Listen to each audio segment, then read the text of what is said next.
হ্যাঁ, এই নে তোর পছন্দের মিষ্টি। হ্যাঁ দাদা, যেখান দিয়ে বলেছিলাম ওখান দিয়ে এনেছো তো? ওদের মিষ্টিটা খুব ভালো হয়।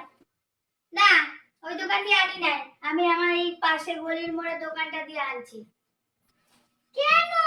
ওই দোকানটা ভালো হয়। আরে ওদের দোকানে মিষ্টি কিনতে গেছি, আমি গিয়া কইলাম রসগোল্লা একটু খাইতে ইচ্ছা হচ্ছিল, আমি বললাম রসগোল্লা কেজি কত করে?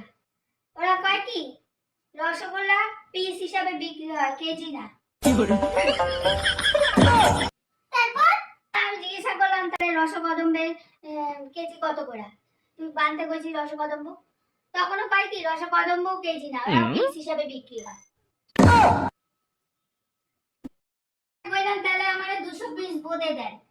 এ শুনে দোকানে অজ্ঞান হয়ে গেল, সবাই মাথায় জল টল দিতেছে, বিক্রি বাদা এখন হবে কিনা কে জানে, আমি এই জন্য চলে আসছি এই দোকান দিয়ে নিচ্ছি।